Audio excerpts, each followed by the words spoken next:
Okay. I asked Saquon about what you guys talked about in the locker room, and he said it was mostly about being more aggressive on the court. How do you coach aggressiveness?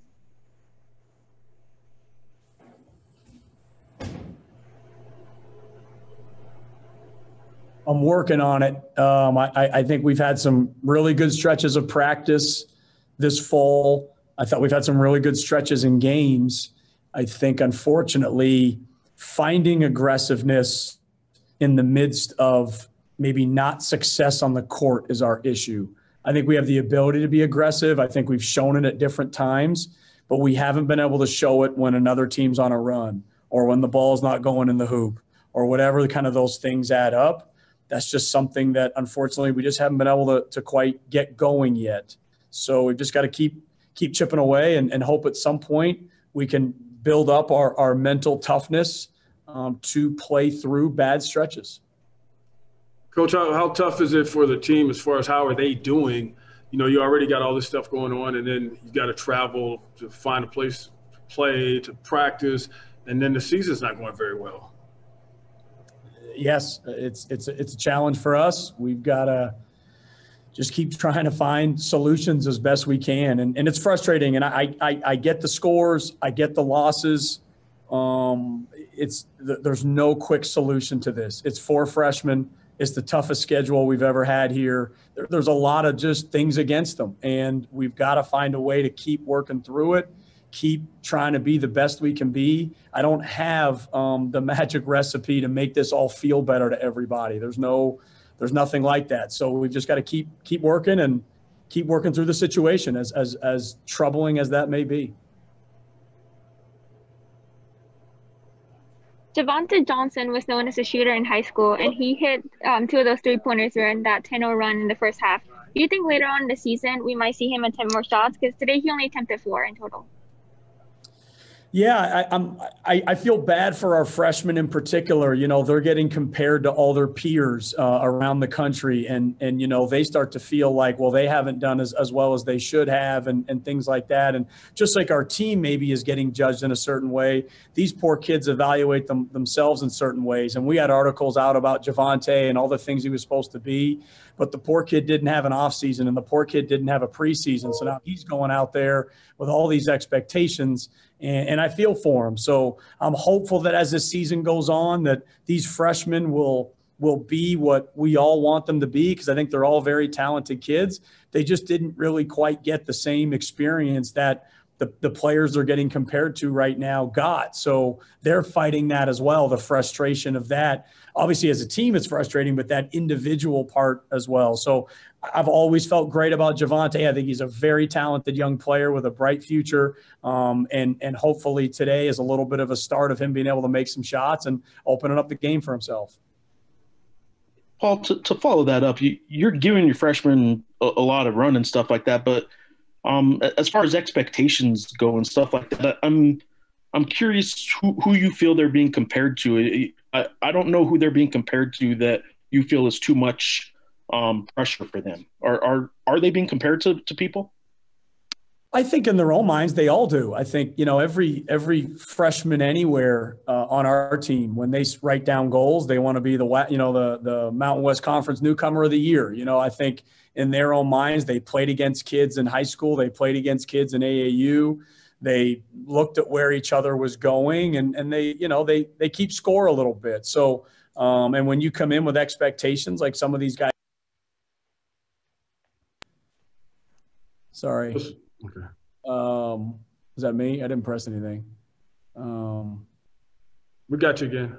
Sorry. I was muted. I don't know where you might have lost me, but I think them as young kids, they do. They compare themselves to other players that they either played against or played with or ranked next to, or came down to who was going here and who was going there. So I think there is inevitably that amongst themselves. Do you think they're kind of playing tight sometimes, like the whole team in general, just because of the missed shots? You know, there's a lot of shots missed, man. There is. If there's tight, I wouldn't put that as one of the top concerns I have. I think we have to play smarter. I think we have to play harder. And there could be some tightness to it. but I don't know if that's more important than right now being able to play harder and play smarter. Keith McGee doesn't always perform. Oh, I'm sorry. Keith McGee didn't always perform the best, but he was probably the loudest guy on the bench pretty much all the time. Now that you don't have him, how are you gonna get someone to kind of step up and be that guy dancing when the guys are being introduced and to be cheering just really loud?